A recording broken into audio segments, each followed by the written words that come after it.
sivyo Abdul nari narananiranye ariko urabona umugore twahora dushwane nawe yarasenze nawe yaciye mu bintu bibi ngorane nawe wabarimo oya tuzi icubera c'umwami Yesu irafise ibikoresho na haleluya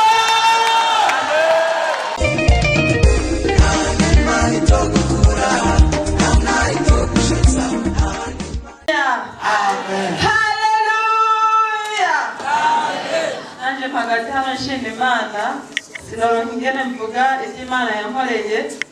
ariko nshitse hano kugira ngo nshitse isezerano navuganye nayo kanavuze ngo ntugirira neza muri ibi duhagara imbere y'iteraniro mvuga ishimwe ry'Imana haleluya ndashimiye rero abakozi b'Imana babanye natwe mu bihe bitari vyoroshe ndetse na bene data batugumye hafi baturemesha Imana yarakoze itugirira neza benshi barabibonye nuko ibihererwa icubahiro haleluya amen haleluya amen nanje magazi hano imbere y'Imana n'imbere y'ishengero numva nuzuye umutima w'amashimwe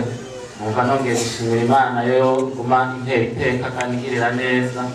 ivyo Imana imaze kunkorera ni vyinshi ariko ivyo yankorera 17 avril navyo birarengeye umutima wanje numva ndayishimiye cyane kabisa tukiko turategura mariage pasiteri arabizi twaraganiriye ibyari byoroshye cyane kandi sinabona inzira byocamo kugira ngo bikunde ariko nshimiye Yesu ko byose bishoboye iwe ndashimiye cyane Eglise de Repentance nawe yaradufashe mu mugongo iratubera umuvyeyi Imana n'ukuri ikomeze kuyigenderera abumvise ko no gushima kwanje Imana ibahezagire amen amashi ku mwami wacu Yesu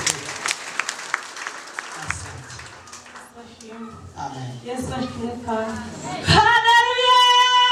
amen haleluya yakunda Repentance kweli nukuri ndayikunda cyane uyu mwanya nisande wo kwa Repentance kabisa nukuri jewe ngomba gushima Imana kuva inyuma ya Pasika naguma ndibwa mu nda basengera vyanga ndarara ndirirwa basengera vyanga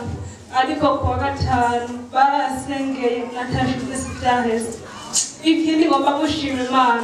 hariho ivyo nateguye nyene vyaza binshi imbere ndabibona vyanga ariko uyu mwanya n'isaha ejo n'umuntu yantumyeko onyaruka kuri havasi ubu vyose narahejeje Imana nihabwa icubahiro amen dukomere amashi umwami wacu Yesu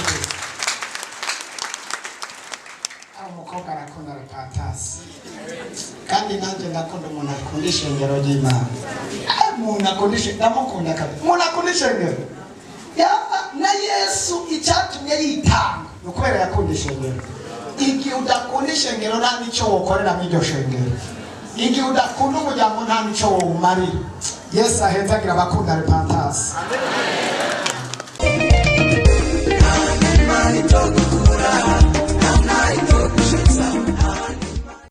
haleluya amen haleluya Amen. Yesu ashimwe cyane amen nanje mpagaze ngaha ndashaka gufasha gushimira Imana naje ngaha ndwaye cyane ndemvye rwose ariko ubu ndumva ndiko ndagira agahengwe hahandi numva yuko nza gupfirayo ariko naratelefone umukozi w'Imana Jiste ndamubwira ati mfasha gusenga merewe nabi yaramfashije gusenga hahandi nari nzi yuko ntaza kuronka n'umuntu asengera ariko nasanzeyo abantu b'abanyabyaha barambwira ati ku bibazo vyawe tubwiye reka twiyeze dusabe ikigongo Imana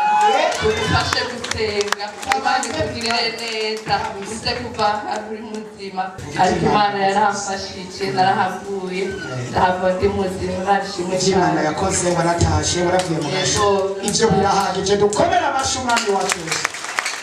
asante sana uni wa mugore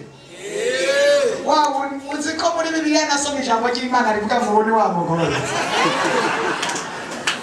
onishewa wa wundi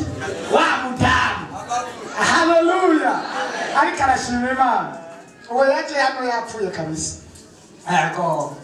nashimye Imana kumubona ashimye Imana akomeye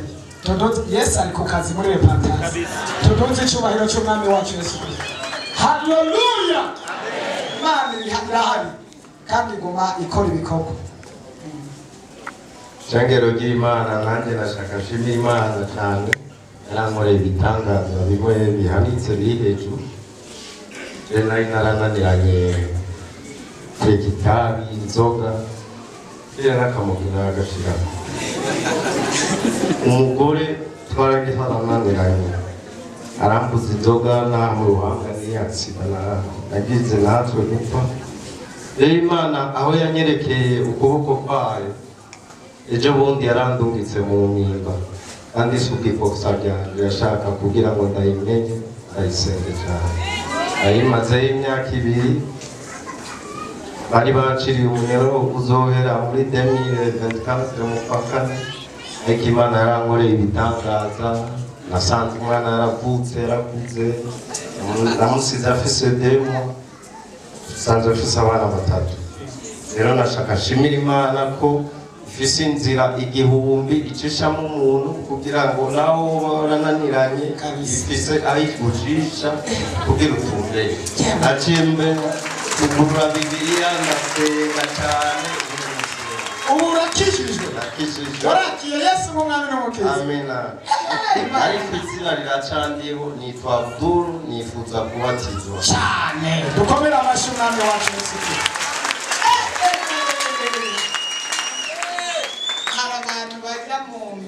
kabisa ukabona yuko batari bakwiye kujayo ariko ubu byari bikwiye kwashaje yako sibyo Abdul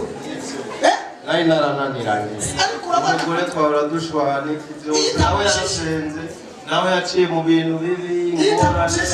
na wewe barimo oya tutunze icubera cy'umwami Yesu birafise ibikoresho na haleluya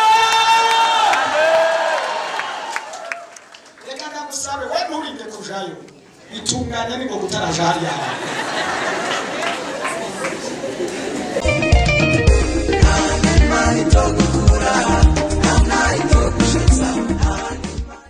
haleluya amen nanjye ndashima Imana cyane yaraye igitangaza mu birahera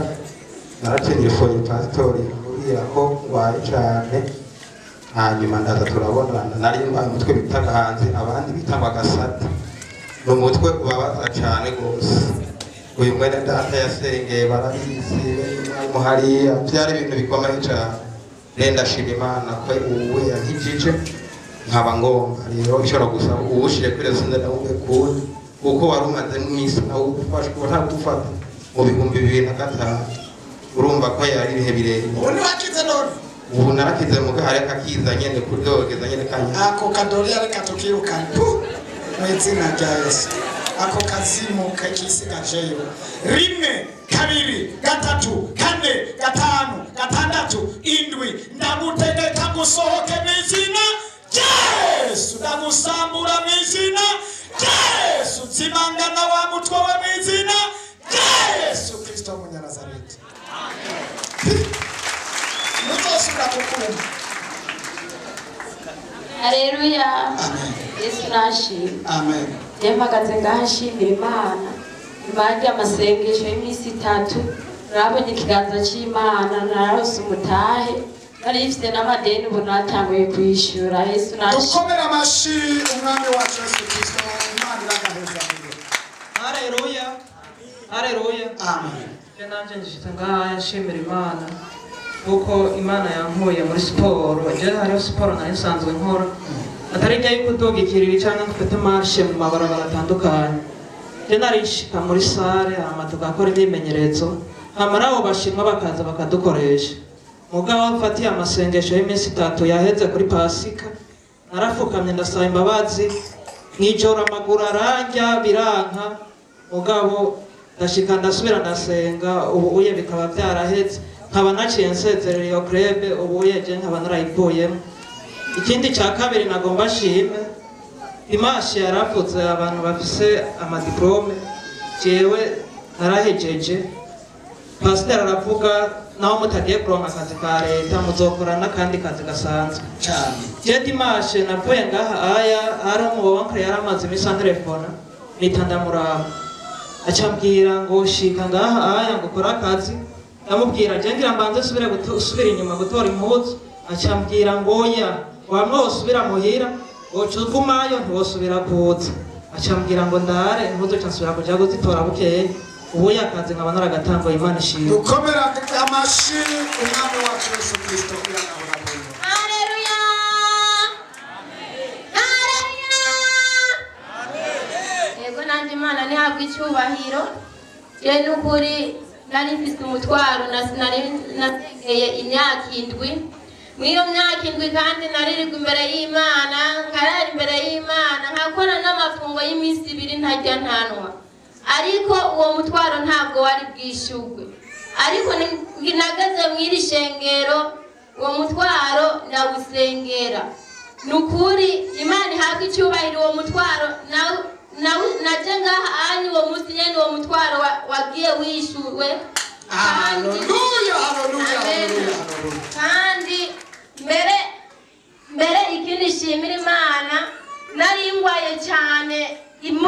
ibintu bikomeye cyane nari ngwaye kandi ndende kandi ndiko ndagenda mugabo jewe abantu bakabona ko nkomeye mugaje numva mu buzima numva ntakomeye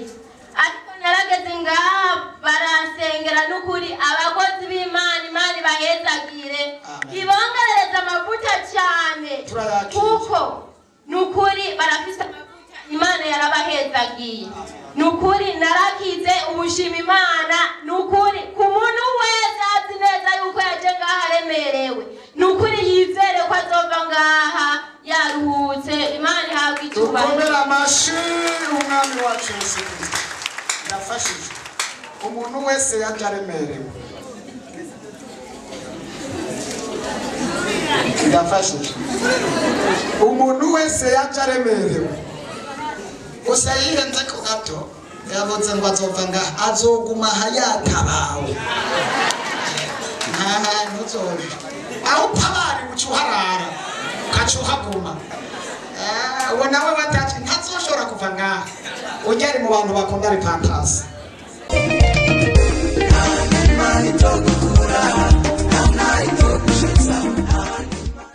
Yesu ashimwe amen Yesu ashimwe kandi amen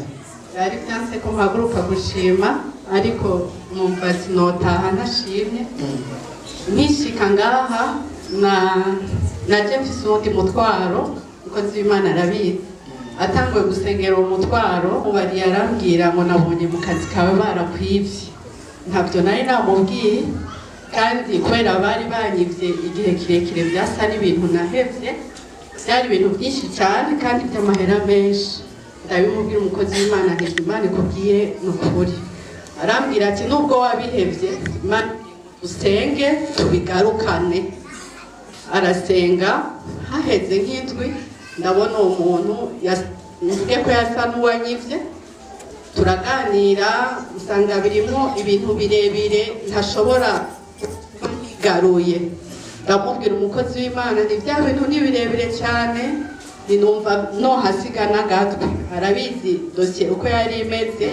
ntibyari ibintu ntoshobora kuronka arambwira ngo ariko Imana yarambwiye ko biriya bintu uzobironka haheze igihe biraba ukuntu wa muntu yanyiba turanamufungisha mugabo turamurekura aradusinyira ko azoduha ibyo bintu arabizana azana nk'ic'umunani cy'ibyo yaramfitiye azanye nk'ic'umunani cy'ibyo yaramfitiye dushima uko ariko mbwiye umukozi w'Imana ndambwira nti ibyo nashaka cyane izima yabitanze nubwo yabitanze bigoye ibindi reka ndabireke mungera arabwira ngo n'ibindi azobizana ariko jewe ubwanje ndavuga nti ahanini ko byinshi yabitanze reka dushimire Imana ibyo yatanze ntihama ibindi turindire abantu barambwira ngo subira umufungishe ndanka ndasenga Imana ndabwira Imana Mana niwe wavuganye nanje sinzoguma niruka muri polisi sinzoguma ndiko ndarusha abantu b'Imana uzi umukorezi wenyene igihe kigeze azabizane bigumuko mu minsi heze ndi muhira ntagiye ku kazi aguma mpamagara mbaza ngo uri hehe byasa nk'uko nabihevye n'abantu bakambira ngo mufungishe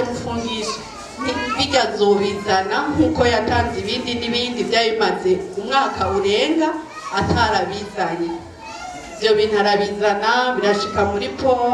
arampamagara ngo ngende kudedwana ndihe na transport ndanka kugenda ndamubwira nti bikore wewe niwabirangiza uzompamagara ntanga amafaranga yo kubisohora biramara igihe kirekire ndamwihorera muri ino ndwi iheze ndi muhira nduhutse midi nza numva arampamagaye ngo uri hehe ndamubwira nti ndi muhira ngo shaka dusore bya bintu ngo muri poro ngo byose nabihejeje ndamubwira ntoya jewe sinza ikorana n'abakozi ku kazi uje sinkorana n'abakozi ntacyo twavuganye ntiburya wokora ibyo nkubwiye haheze nk'iminota nka 30 we nyene yarabipakiye mu modoka yiwe arabizana imupakiriye ibindi aradepoza ku kazi abakozi barambwira ngo yarazanye bya bintu ngo tumuhe amahera nimumuhe aca arambwira ngo rero ntuza duharure abo nyene narabizeye nabahaye akazi harura nabo kandi bakuriye rero numva mfite ishimwe ridasanzwe arabizi umukozi w'Imana ntibyari byoroshe byasa n'ibyo twahebye turavuga ati n'uruhombo mu bindi ko n'igihe biza kubwiwe ashaka kongera kubyiba bwa mbere twaravuga ngo adusubize amahera umukozi w'Imana arambwira ngo nagusubiza amahera azoguhana n'inyungu y'igihe kirekire yamaranye amafaranga muri polisi baravuga ati agusubiza amahera agusubiza ibintu mwongera arambwira ati mubwira guha ibintu ndamubwira nti ibintu magaze hano shima Imana ko ibyo bintu byose byari byaje muri iyo container nashoboye kubironka atakintu na kimwe tubutsemo Imana ishimwe cyane. Haleluya haleluya ariko aho nitwotera yindi haleluya amen. Uyu munsi mission dufise niyo kugaruza ibintu abantu batwawe